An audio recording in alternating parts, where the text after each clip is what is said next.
제 1월 1일 새해 감사 예배 때부터요, 제가 하는 설교는요, 저희 평범한 일상이요, 비범한 일상으로 바뀌는 비결, 정말 이 광야와 같은 인생길 살아가면서 우리가 하나님께서 기뻐하시는 그런 정말 놀라운 인생, 하나님의 축복을 받은 인생, 하나님의 은혜 가운데 거하는 인생이 되기 위한 비결에 대해서 말씀하고 있어요. 제가 새해 감사 예배 때는 그것이 기도라고 했습니다. 하나님 아버지께 드리는 우리의 기도, 우리의 영혼의 호흡이 우리를 정말 은혜를 받게 한다, 우리를 축복 가운데 머물게 한다 라고 말씀드렸어요. 지난주에는 제가 뭐라고 말씀드렸는지 기억하시나요? 영혼의 양식인 하나님의 말씀이 바로 우리에게 피가 되고 살이 돼서 정말 평범한 일상을요, 비범한 일상으로 바꾼다. 광야와 같은 인생길에서 정말 하나님의 은혜와 축복을 풍성하게 누리는 비결이 그 말씀 가운데 있다고 제가 말씀드렸죠. 오늘은 세 번째 시간입니다. 오늘 저희가 이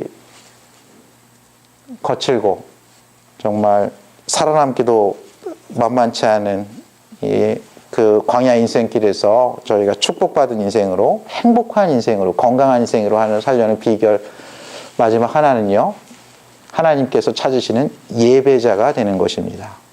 하나님께서는 예배자를 찾으세요. 하나님께서는 눈을 씻고 자기에게 신령과 진정으로 예배드리는 자를 찾고 계십니다. 성경 전체에서 찾고 있어요. 하나님께서는 창세기 4장에 보면 아벨의 예배를 기쁘게 받으셨어요. 성경에 보면요, 이사야 선지자는요, 하나님께서 바벨론의 포로로 끌려간 그의 백성들을요, 구원하시는 목적에 대해서 이렇게 이야기합니다. 하나님께서 바벨론의 포로로 잡혀간 이스라엘 백성들에게 새로운 일을 행하셔서 그들을 구원하실 거라는 거예요. 근데 그것은 놀라운 축복이 되는데 그 목적을 이렇게 기록하고 있습니다. 이사야서 43장 19절에서는요. 보라, 내가 새 일을 행하리니 이제 나타낼 것이라 너희가 그것을 알지 못하겠느냐. 반드시 내가 광야의 길을 사막의 강을 내리니 장차 들짐승 곧 승냥이와 타조도 나를 존경할 것은 내가 광야의 물을 사막의 강들을 내어 내 백성 내가 택한 자에게 마시게 할 것임이라. 이 백성은 내가 나를 위하여 지었나니 나를 찬송하게 하려 함이니라. 아멘. 이 바벨론의 포로로 끌려가서 정말 먹을 것 마실 것 걱정하면서 나라 잃은 슬픔 가운데 빠져있는 이스라엘 백성들에게요, 하나님께서 새로운 일을 행하시는데 그것은 마치 광야의 새로운 길을 내고 물을 주실 거라는 거예요. 사막에 강들을 내게 하고요, 그곳에서 나의 백성들이 그곳에서 먹고 마시고 살고, 백성들뿐만 아니라 들짐승들, 승냥이와 타조도 와, 하나님께서 이 백성들에게 광야에 길을 내시고 사막에 강을 내셔서 우리도 잘 먹고 잘 사는구나 이렇게 생각할 수 있게 만든다는 그런 말씀을 해주시면서 이 백성을 창조한 목적이요, 하나님을 위해서 창조했는데 그들이 하나님을 찬송케 하게 함이라고 말씀했어요. 실제로 하나님께서 저희를 축복해 주시잖아요. 하나님께서 저에게 복의 복을 주시잖아요. 그럼 찬송이 절로 나옵니다. 감사가 절로 나와요.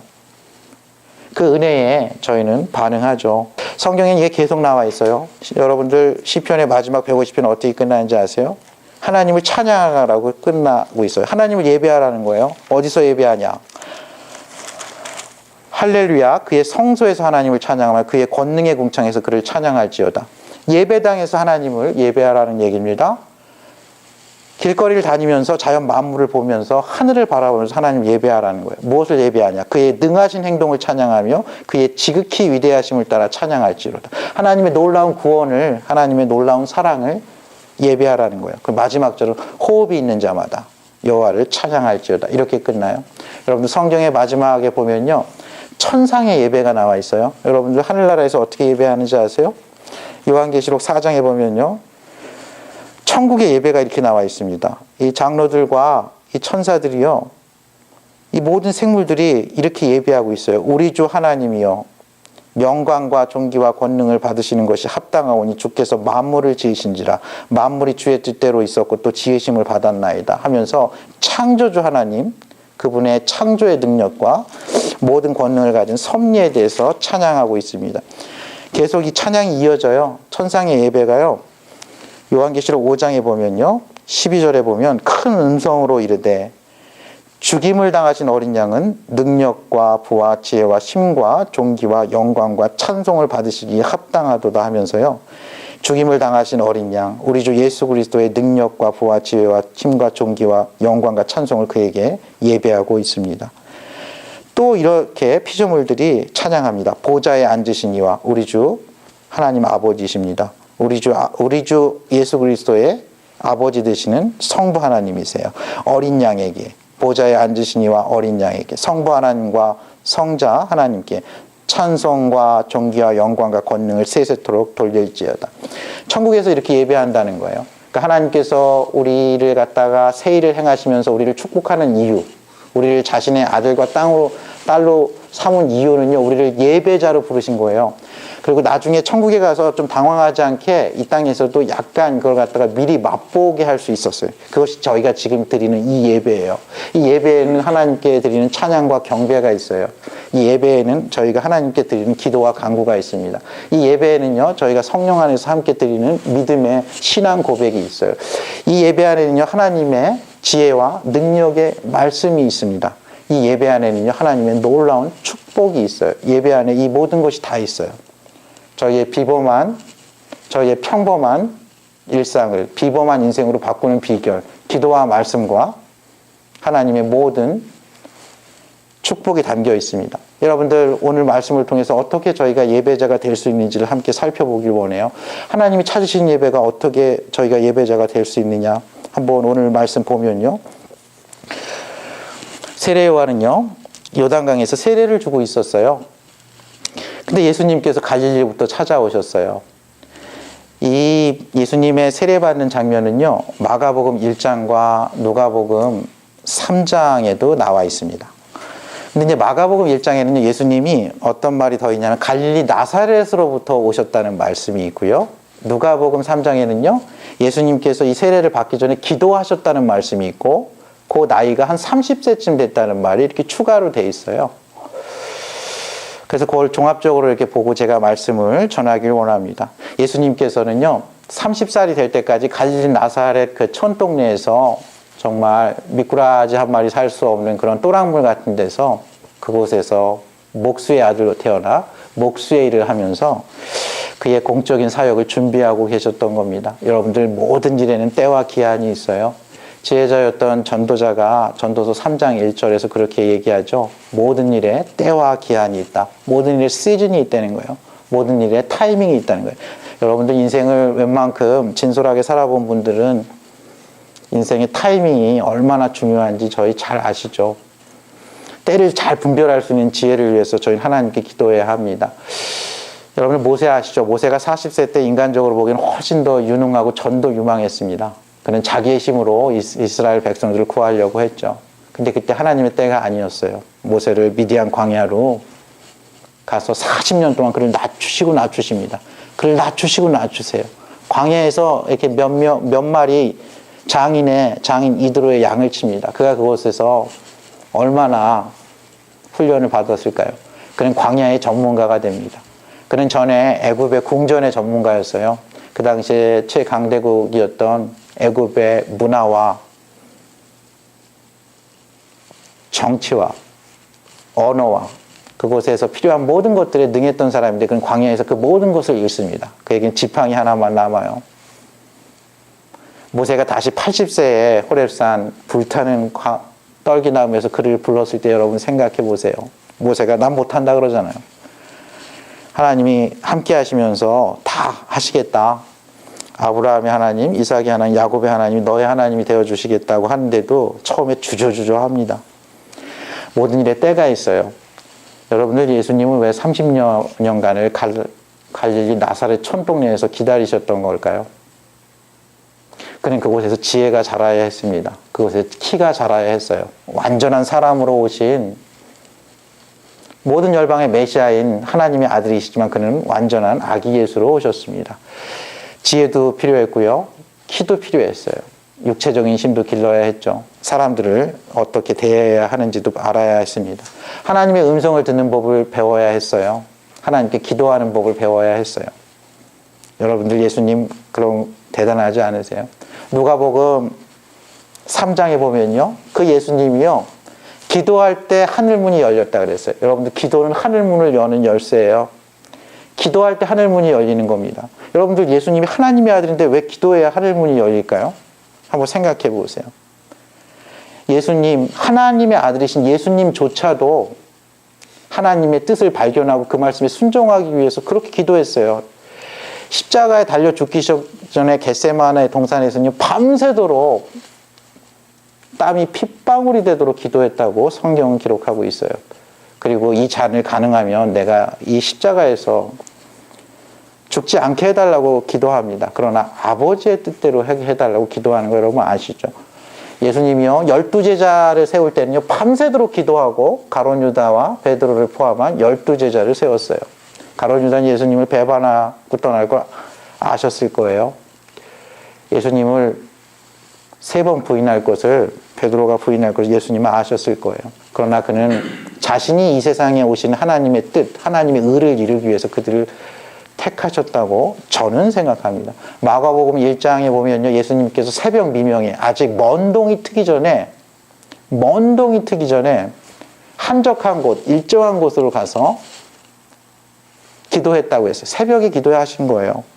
예수님께서 겟세마네에서 이 동산에 감람산에 가서 기도할 때는 관습을 따라 기도했다고 되어 있어요. 그거는 예수님이 기도하는 습관이 있었다는 거예요. 여러분 기도는 평범한 일상을요. 비범한 일상으로 바꾸는 하나님의 축복의 수단입니다. 너무 평범해서 사람들이 무시하는 거죠.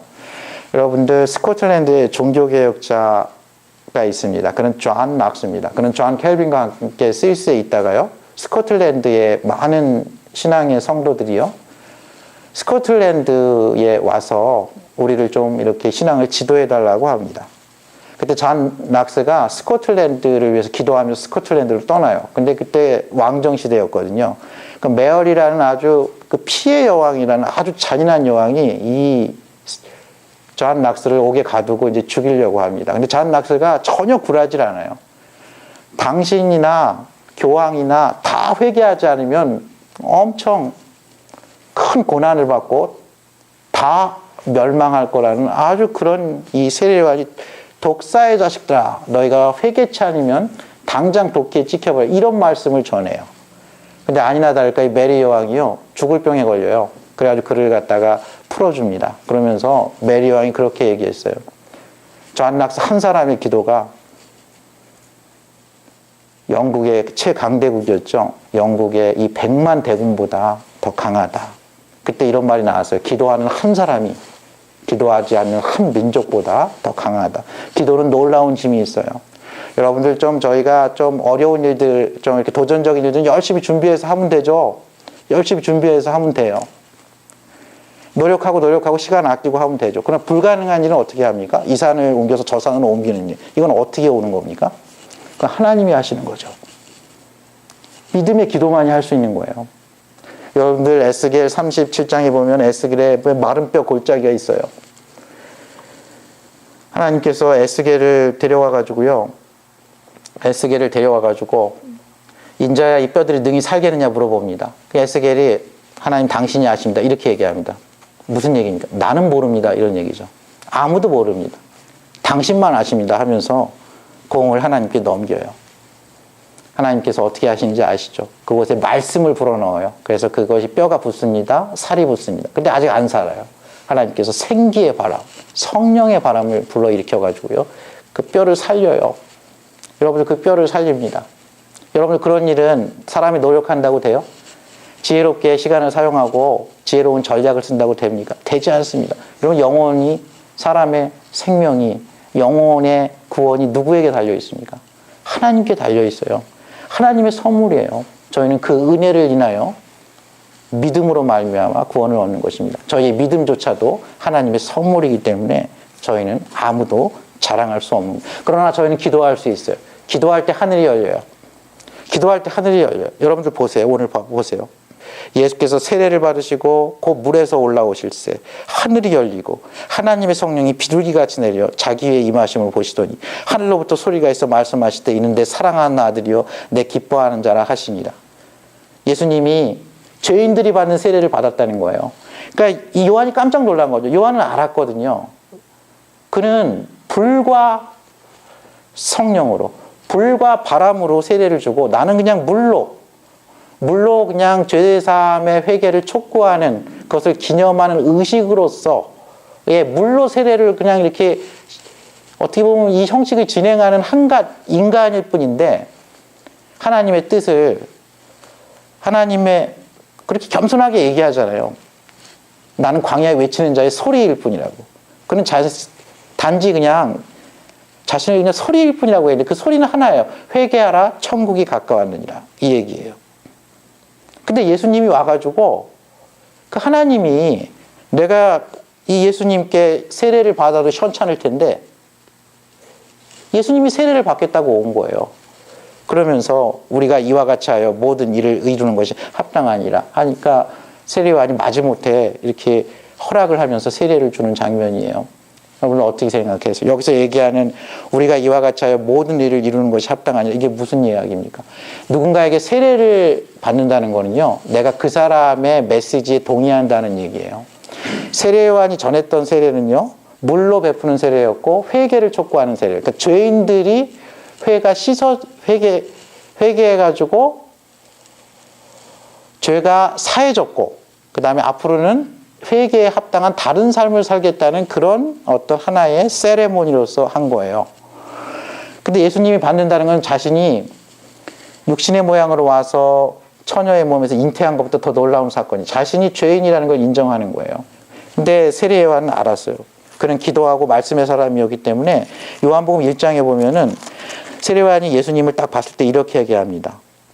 요한복음 1장 29절 말씀입니다. 이튿날 요한이 예수께서 자기에게 나아오심을 보고 이르되 보라 세상 죄를 지고 가는 하나님의 어린 양이로다. Behold, this is the Lamb of God who takes away the sin of the world. 세상 모든 죄를 지기 위해서 모든 죄를 대신 짊어지기 위해서 이 세상에 온 하나님의 어린 양이라는 걸 알았던 거예요.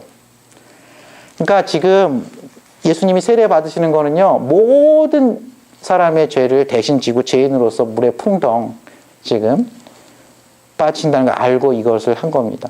예수님께서 십자가에서 달려 죽으시고 돌아가실 때 마지막으로 한 여러분 말씀이 무엇인지 아십니까? 예수님이 십자가에서 7 이야기를 했다고 하죠. 그 중에 마지막 얘기가요. 요한복음 19장 30절에 있는데 테텔레스타입니다. 테텔레스타. 다 이루었다. It is finished. 뭘 다 이루었다는 건가요? 예수님이 원래 이 땅에 와서 예수님의 미션은 뭐였냐면요. 예수님의 원래 사명은요. 이 땅에 와서 그 예수라는 이름처럼 자기 백성을 그들의 모든 죄에서 구원할 자예요. 그리고 예수님은 그 이름처럼 임마누엘이 돼서 영원히 그들의 백성과 함께 계시다는 그 말씀입니다. 예수님께서 여기서 요한에게 세례를 받으신 이유는 그거를 시작한 거예요. 예수님의 공적인 사역의 시작은요. 그가 많은 사람에게 가르치기도 하고 전파하기도 하고 치유하기도 하고 오병이어의 기적도 행하고 갈릴리 바다의 사람도 잠잠케 했지만 그의 핵심적인 하나님의 뜻, 그를 이때 땅에 보낸 이유는 이겁니다. 하나님이 세상을 이처럼 사랑하사 독생자를 주셨으니 이는 저를 믿는 자마다 멸망치 않고 영생에 이르게 하기 위함이에요. 예수님을 믿게 하기 위해서요. 예수님이 세상 죄를 다 지고 십자가에서 죽으심, 그가 부활하시고 약속하신 성령을 보내주셔서 그 그리스도 예수의 영으로 임마누엘 영으로 그들 모든 백성들이 하나님의 은혜 안에 거하면서 그 성령 안에서 기도하면서 하나님의 말씀 가운데 은혜와 축복을 받아서 이 광야와 같은 인생길을 잘 지나서 하늘 본향에 안착하도록 하는 것이 예수님의 1번 미션이었어요.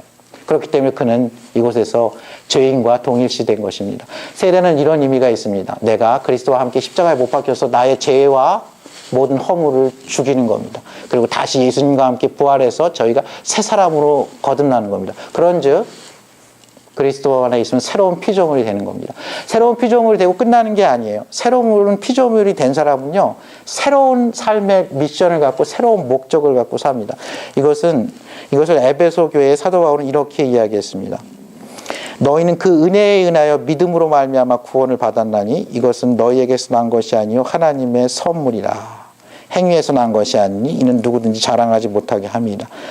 저희는 그리스도 예수의 이 십자가의 보혈로 구원을 받습니다. 저희는 그리스도 예수의 영인 성령의 중생하심과 새롭게 하심과 거룩하게 하심으로 예수님의 형상을 닮아가요. 하나님의 형상을 닮아가요. 하나님의 형상을 닮은 자만이 그 거룩하신 하나님께 예배할 수 있어요. 죄를 깨끗이 회개한 사람만이 신령과 진정으로 하나님께 예배할 수 있어요. 성령이 마음속에 있는 사람만이 성령의 인도하심으로 하나님을 제대로 예배할 수 있습니다. 하나님의 은혜와 축복을 아는 사람만이 하나님의 은혜에 합당한 삶을 살아갈 수 있는 능력을 얻어요. 근데 이거 모든 것이 하나님의 은혜라는 거예요. 우리는 그가 만드신 바라. 우리는 그가 만드신 바라. 그리스도 예수 안에서 선한 일을 위하여 지으심을 받은 자니 이 일은 하나님이 전에 예비하사 우리로 그 가운데서 행하게 하려 하십니다. 우리는 하나님의 걸작품이라는 거예요. 하나님의 은혜 가운데 이루어졌다는 거죠. 그래서 저희가 구원받은 걸로 끝나는 게 아니라 저희는 선한 일을 위해서 하나님의 뜻을 위해서 하나님의 의를 위해서 지으심을 받았다는 거예요. 저희가 광야길에서 하나님의 뜻을 이루려면요, 예수님과 함께 세례를 받고 예수님과 함께 죽고 예수님과 함께 살아야 합니다.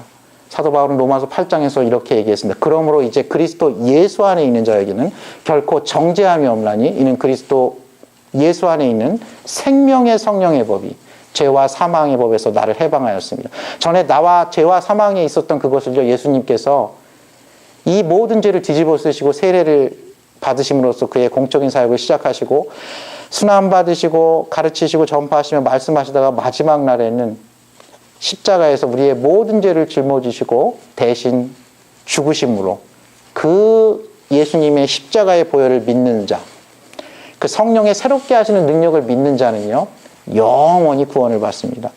그는 영원한 하나님 나라에 가서 드리는 그 예배, 존귀와 영광과 찬송이 하나님 아버지와 보좌에 앉으신 이와 하나님의 어린 양께 있도다는 그 예배의 초대장을 받은 거예요. 그리고 저희는 이 예배에서 그것을 조금이나마 연습하고 맛보고 있는 것입니다. 그리고 그 예배자는요, 공적인 예배가 끝이 아니에요. 그는 삶의 예배자가 되어야 합니다. 사도 바울은 로마서 11장까지 하나님의 놀라운 구원 사역과 섭리에 대해서 이야기하더니 이제 그런 구원받은 너희가 어떻게 살아야 될지에 대해서 이야기하고 있어요. 로마서 12장 1, 2절. 그러므로 내가 하나님의 모든 자비하심으로, 모든 긍휼하심으로, 하나님의 모든 사랑으로, 하나님의 모든 축복으로 너희를 권하노니 너희 몸을 하나님이 기뻐하신 거룩한 산제사로 드리라. 이는 너희의 드릴 영적 예배니라. 영적 예배니라. 여기서 영적 예배라는 건요, 보통 스피리추얼 워십이라고 얘기하는데 이렇게 번역이 딱 적당한 게 없어요, 영어에. 여기서 얘기하는 게 우리가 얘기하는 여기서 얘기하는 영적 예배에서 예배는요, 그냥 그 정도가 적당한 번역이 될까요? Logical service 아니면 뭐 reasonable service, 그게 합당한 섬김이다, 합당한 헌신이다, 합당한 자세다, 이런 뜻이에요. 그러니까 너가 하나님의 놀라운 사랑을 입었으니 이제는 너가 주일날, 수요일날, 토요일날 큐티 시간에, 기도의 시간에 와서 하나님 찬양하고 경배하고 기도하고 간구하고 신앙 고백하고 하나님 말씀 듣고 하는 것도 중요하지만 너희가 얼마나 놀라운 은혜를 받았냐. 죽었던 자가 산 거 아니냐. 정말 놀라운 하나님의 은혜인데 그걸 기억할 때 너희의 삶도 하나님 나라의 백성답게, 하나님의 사랑하는 자녀답게, 그리스도의 제자처럼 너의 삶이, 너의 몸이라는 건 너의 모든 삶이에요. 너의 모든 삶을 하나님이 기뻐하시고 하나님께서 선하시게 생각하는, 하나님께서 온전하게 하시는 그 뜻에 합당하게 너희의 삶을 살라는 거예요. 악인들의 꾀를 따르지 않고 죄인들의 길에 서지 말라는 거예요. 죄인들의 길에 서지 말고 오만한 자의 자리에 앉지 않는 거예요. 여러분들 한자에 보면요, 의자 있죠. 오를 의자. 오를 의자가 어떻게 생겼는지 아시죠? 양자 밑에 나자가 있습니다. 나자는 어떻게 생겼는지 아시죠? 손수자에다 창과자예요. 사람은 보통 하나님을 모를 때는요, 예수 그리스도와 함께 연합해서 함께 죽고 함께 세례를 받기 전까지는요, 예수 그리스도의 그 보혈의 능력을 성령의 능력으로 거듭나기 전까지는요, 사람들은 보통 자기 손에 창과 검을 갖고 싸웁니다. 살아야 되니까요. 여러분, 하나님을 떠난 아담이 어떻게 됐습니까? 아담을 찾아와서 하나님께서 아담이 없는 걸 보고 아담아 내가 있느냐 이렇게 찾아오세요.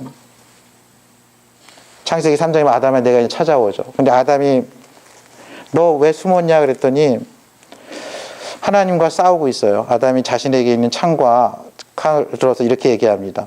내가 버섯음으로 들여 숨었다. 누가 너의 버섯음을 내게 알렸느냐 그랬더니요, 누가 나무 열과를 내게 먹었느냐 했더니 아담이 하나님이 내게 주셔서 나와 함께 하신 그 여자 때문에 그랬다고 얘기하고요, 여자는요 그 뱀 때문에 그랬다고 이렇게 책임 전가를 합니다. 이런 게 없었어요, 범죄한 이후에.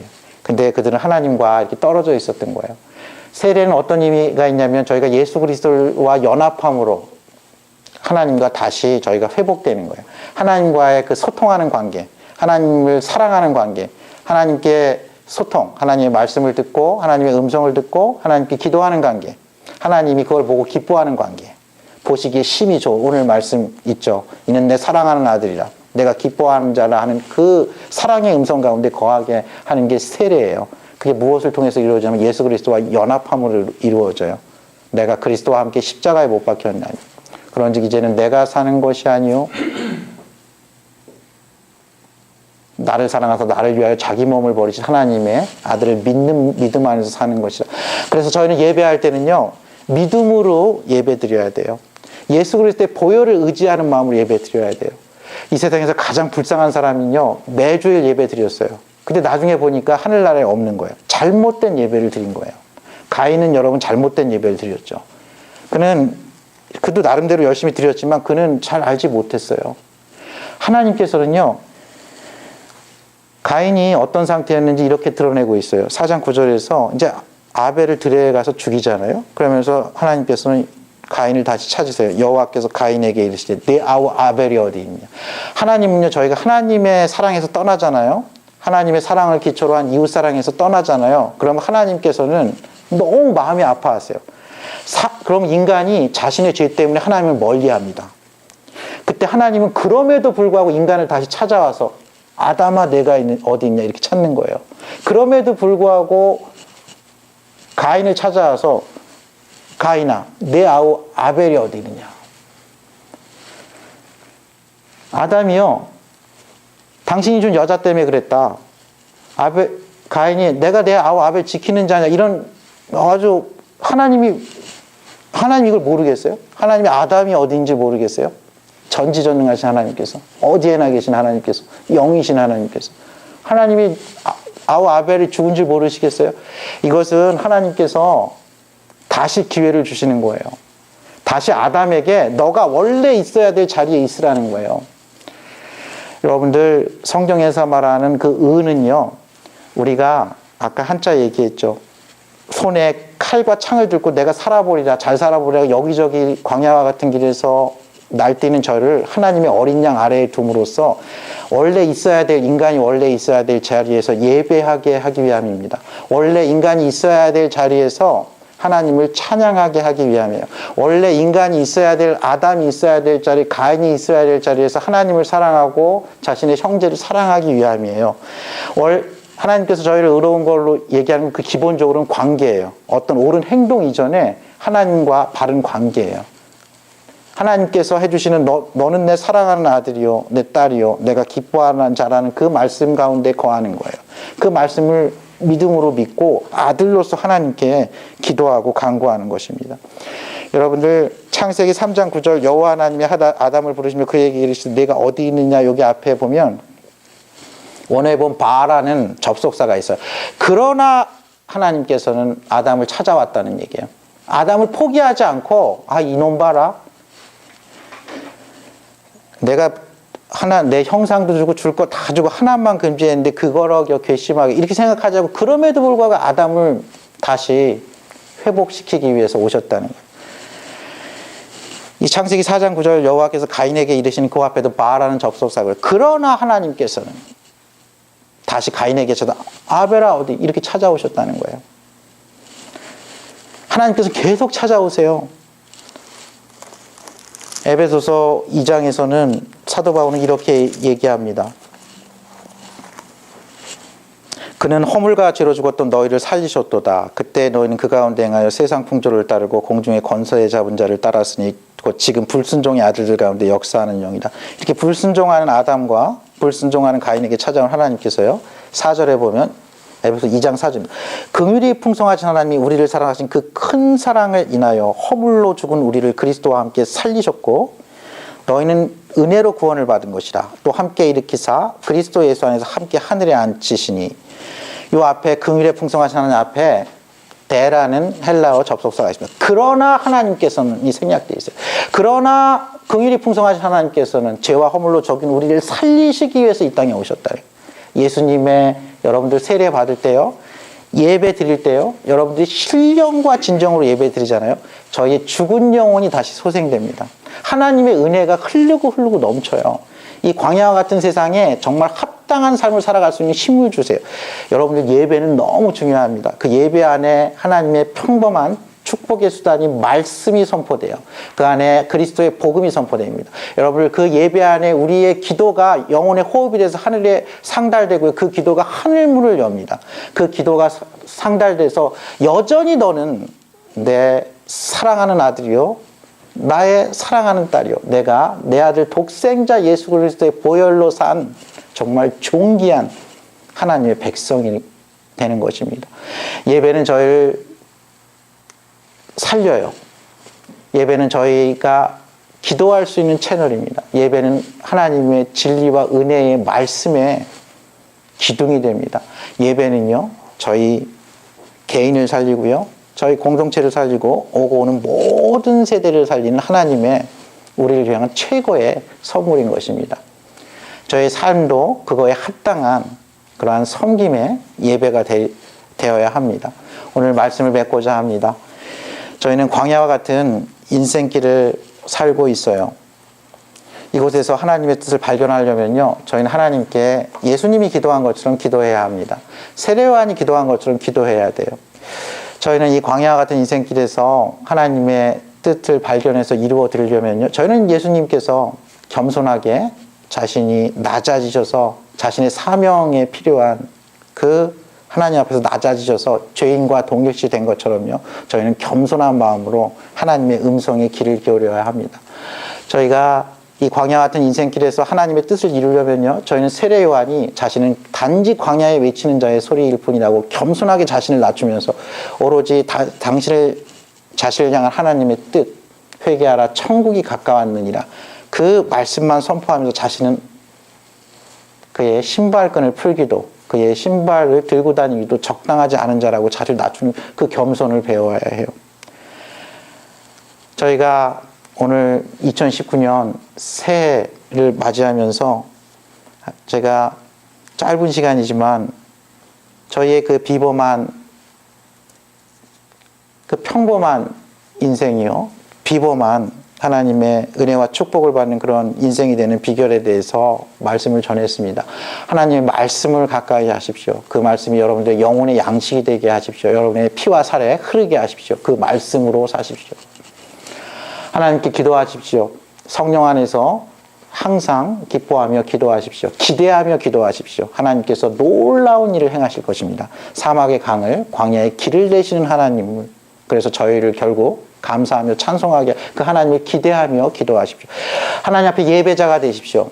사마리아 여자처럼 하나님께 잘못 드렸던 예배자가 아니라 정말 성령 안에서 회개하는 마음으로 진리 가운데서 하나님의 말씀으로 기도하는 신령과 진정으로 예배하는 자가 되십시오. 하나님은 오늘도 그 예배자를 찾고 계십니다.